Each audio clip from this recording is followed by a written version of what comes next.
পান করা হয়।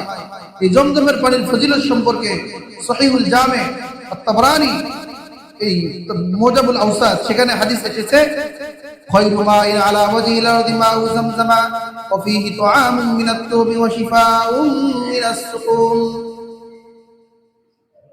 অনুরূপভাবে মুসলিম শরীফে আসছে, ইন্নাহা মুবারাকাতুন, যে ভূপৃষ্ঠে সেরা পানি হলো জমজমের পানি।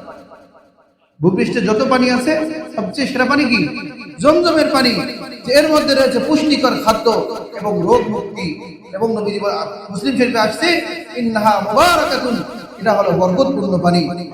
অন্য হাদিসে আসছে মুস্তাদরাকে হাকিম সহিহ তারগীব, সেখানে রাসূল করিম সাল্লাল্লাহু আলাইহি সাল্লাম এই পানি যারা রোগী, এই রোগী যদি শিফার জন্য এই পানি পান করে, নবীজি বলেছেন যে আল্লাহ তাআলা তাকে আরাকুদ দান করবেন।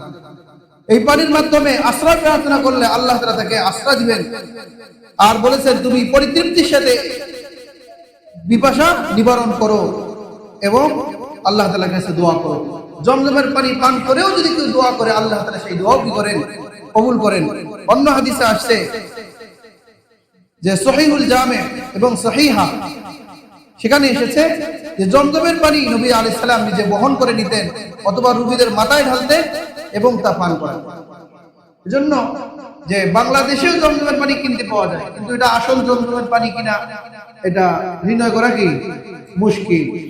এই জন্য যে হাজিরা যখন আসে কিংবা আমরা যখন যাই, ওই পানিটা আমরা অল্প হলেও সংগ্রহ করে রাখবো।